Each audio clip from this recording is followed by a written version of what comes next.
Hello दोस्तों, स्वागत है एक बार फिर से आप सभी का खबर पॉलिटिक्स में। तो दोस्तों, आज हम आपके लिए लेकर आए हैं देश और दुनिया की तमाम बड़ी खबरें। तो वीडियो को आप अंत तक जरूर देखें। चलिए दोस्तों, पहली बिग ब्रेकिंग न्यूज में आपको बताएंगे अमेरिका, इजराइल और ईरान युद्ध के बीच भारत में लगेगा लॉकडाउन। पीएम मोदी का बड़ा बयान, कहा कोरोना वायरस जैसी स्थितियों के लिए तैयार रहे देश की जनता। वहीं दोस्तों, अगली खबर में आपको बताएंगे मोदी सरकार ने बुलाई सर्वदलीय बैठक। तो राहुल गांधी बोले, मैं लिख कर दे रहा हूं, जो अमेरिका इजराइल कहेगा वो नरेंद्र मोदी करेंगे। वहीं दोस्तों, आपको बताएंगे बंगाल विधानसभा चुनाव में वोटिंग से पहले CNN ने जारी किया ओपिनियन पोल। किसकी बनने जा रही है सरकार, किसका होने जा रहा है सुपड़ा साहब, CNN ओपिनियन पोल में हो गया खुलासा। वहीं दोस्तों, आपको बताएंगे ईरान के सामने अमेरिकी राष्ट्रपति ट्रंप ने टेके घुटने, अब फिर दिया बड़ा बयान। कहा, मैं ईरान पर हमला करने के लिए नहीं था तैयार। हमारे रक्षा सचिव पीट हेगसेथ ने की थी ईरान पर हमला करने की मांग। वहीं दोस्तों, आपको बताएंगे लाल टोपी और लाल सिलेंडर से घबराती है बीजेपी, कहीं रोटी का साइज छोटा ना कर दे। गैस संकट पर अखिलेश का योगी और मोदी सरकार पर हमला। वहीं दोस्तों, आपको बताएंगे उत्तर प्रदेश में मुसलमानों का इनकाउंटर करने वाले का भी होगा इनकाउंटर। AIMIM प्रदेश अध्यक्ष शौकत अली का बड़ा बयान, योगी सरकार की उड़ी नीति। वहीं दोस्तों, आपको बताएंगे ईरान ने इजराइल पर जमकर बरसाई मिसाइलें, इजराइल का भारी नुकसान। तो दोस्तों, सभी खबरों को एक एक कर हम आपको विस्तार से बताने वाले, वीडियो को आप अंत तक जरूर देखें। इसी के साथ पहली बड़ी खबर के भारत में लग सकता है लॉकडाउन। पीएम मोदी का बड़ा बयान, कहा कोरोना वायरस जैसी समस्याओं के लिए तैयार रहे देश की जनता। दरअसल आपको बता दें, ईरान, अमेरिका और इजराइल के बीच युद्ध चल रहा है। अब इसको लेकर भारत में जल्द ही लॉकडाउन लग सकता है। दरअसल आपको बता दें, प्रधानमंत्री मोदी के हालिया लोकसभा संबोधन के बाद देश में फिर से लॉकडाउन लगने की आशंकाओं को लेकर चर्चा तेज हो गई है। पश्चिम एशिया में जारी संघर्ष और उसके वैश्विक प्रभावों के बीच प्रधानमंत्री मोदी ने देशवासियों से सतर्क, तैयार और एकजुट रहने की अपील की है, जिससे लोगों के मन में संभावित सख्त कदमों को लेकर सवाल उठने लगे हैं। दरअसल पश्चिम एशिया में जारी संघर्ष के बीच देश को सतर्क रहने का संदेश देते हुए पीएम मोदी ने कहा कि वैश्विक हालात लंबे समय तक चुनौतीपूर्ण बने रह सकते हैं। उन्होंने देशवासियों से एकजुट और तैयार रहने की अपील की, ठीक उसी तरह जैसे देश ने कोरोना महामारी के दौरान मिलकर परिस्थितियों का सामना किया था। पीएम मोदी ने लोकसभा संबोधन के दौरान कहा कि पश्चिम एशिया में चल रहे युद्ध, जिसमें इजराइल, अमेरिका और ईरान के साथ टकराव शामिल है, उसके चलते वैश्विक स्तर पर एनर्जी सप्लाई चेन प्रभावित हो रही है। उन्होंने कहा कि इसके असर लंबे समय तक महसूस किए जा सकते हैं। पीएम मोदी ने कहा कि दुनिया भर में इस चल रहे संघर्ष के कारण उत्पन्न कठिन परिस्थितियों का असर लंबे समय तक रहने वाला है, इसलिए हमें तैयार रहना होगा, हमें एकजुट रहना होगा। हमने कोरोना वायरस महामारी के दौरान भी एकजुट होकर ऐसी परिस्थितियों का सामना किया था, उसी तरह हमें इस बार भी तैयार रहना है। हमें हर चुनौती का सामना धैर्य और दृढ़ता के साथ करना होगा।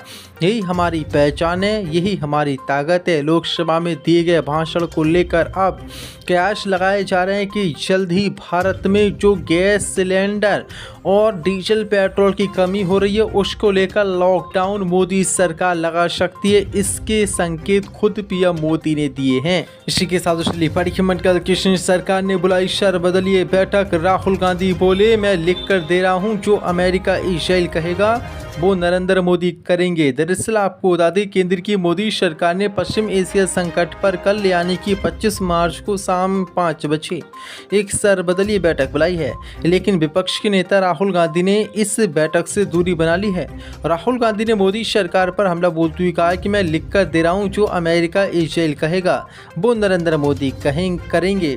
राहुल गांधी ने कहा कि मैं वहां मौजूद नहीं रहूंगा, क्योंकि मेरा केरल में एक कार्यक्रम में एक सर्वदलीय बैठक बुलाई गई है और वहां बहस होनी चाहिए, लेकिन आपने एक ढांचागत गलती की है। आपने पूरे के पूरे ढांचे को ही पूरी तरीके से ख़त्म कर दिया है। अब इसे ठीक नहीं किया जा सकता। मैं आपको ये लिख कर दे सकता हूं कि पीएम मोदी ऐसा नहीं कर पाएंगे। राहुल गांधी ने कहा कि पीएम मोदी वही करेंगे जो अमेरिका और इजराइल कहेगा। वे भारत के हित में या किसानों के हित में काम नहीं करेंगे, बल्कि वे उसी के अनुसार काम करेंगे जो अमेरिका और इजराइल कहेंगे। पश्चिम एशिया संकट पर मोदी सरकार ने सर्वदलीय बैठक बुलाइए, राहुल गांधी ने इस बैठक में शामिल होने से साफ इनकार कर दिया है। इसी के साथ चलिए बड़ी खबर कल कृष्ण पश्चिम बंगाल विधानसभा चुनाव का ताजा ओपिनियन पोल CNN ने किया जारी। TMC की फिर बनती दिख रही है सरकार। दरअसल आपको बता दें, पश्चिम बंगाल में अगले महीने होने वाले चुनावों से पहले ताजा ओपिनियन पोल सामने आया है। इस ओपिनियन पोल के नतीजे मुख्यमंत्री ममता बनर्जी के हक में हैं। वोट वाइब और CNN न्यूज 18 द्वारा जारी इस ओपिनियन पोल के मुताबिक राज्य में तृणमूल कांग्रेस यानी कि TMC पश्चिम बंगाल में लगातार चौथी बार सरकार बना सकती है।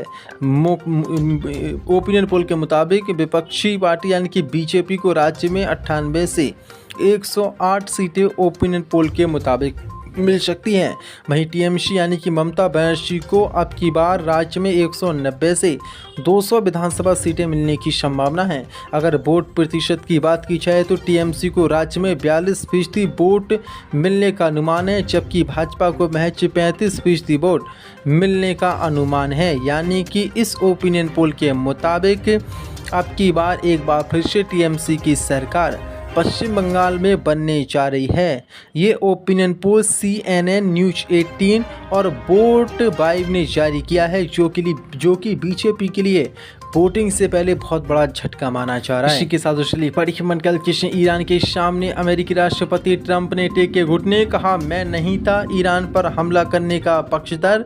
रक्षा सचिव पीट हेगसेथ ने की थी ईरान पर हमला करने की मुझसे मांग। दरअसल आपको बता दें, ईरान युद्ध को लेकर अमेरिका और इजराइल बुरी तरीके से फंस गए हैं, जिसमें अमेरिका बुरी तरीके से फंस गया है और अमेरिकी ट्रंप यानी कि राष्ट्रपति ट्रंप अब ईरान के सामने पूरी तरीके से घुटने टेक चुके हैं। लगातार सवाल उठ रहे हैं कि अमेरिका ने सैन्य कार्रवाई क्यों की और शुरू क्यों की। अब इस पर राष्ट्रपति डोनाल्ड ट्रंप के पास इस संघर्ष की शुरुआत के बारे में बताने के लिए एक नई कहानी गढ़ी है। अमेरिका के टेनेसी राज्य में हुई एक बैठक में ट्रंप ने बड़ा बयान देते हुए कहा कि उनके रक्षा सचिव पीट हेगसेथ ही वह पहले व्यक्ति थे जिन्होंने सैन्य कार्रवाई के लिए ईरान पर जोर दिया था।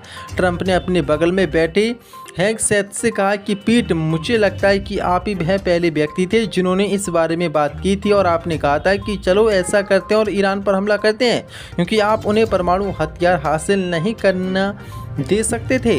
हम इसे ट्रंप की नई कहानी इसलिए भी कह रहे हैं क्योंकि वे पहले भी ऐसे कई कारण बता चुके हैं और अब पूरी तरीके से ट्रंप ने ईरान के सामने घुटने टेक दिए हैं।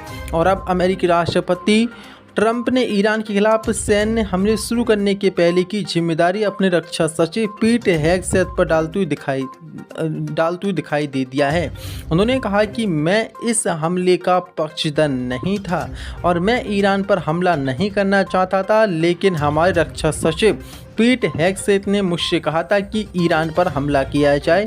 ईरान परमाणु हथियार बना लेगा, जिसके बाद हमने ईरान पर हमला किया। मैं इस जंग के पक्ष में नहीं था। यानी कि पूरी तरीके से ट्रंप अब ईरान के सामने घुटने टेक चुका है। इसी के साथ चलिए बड़ी खबर कल कृष्ण लाल टोपी और लाल सिलेंडर से घबराती है बीजेपी, कहीं रोटी का साइज छोटा ना कर दे। गैस सिलेंडर संकट पर अखिलेश का भाजपा पर हमला। दरअसल आपको बता दें, TV9 नेटवर्क के white India thinks today summit 2026 कार्यक्रम में अखिलेश यादव ने भाजपा पर बड़ा हमला बोला। अखिलेश ने कहा कि भारतीय जनता पार्टी लाल टोपी और लाल सिलेंडर से घबराती है।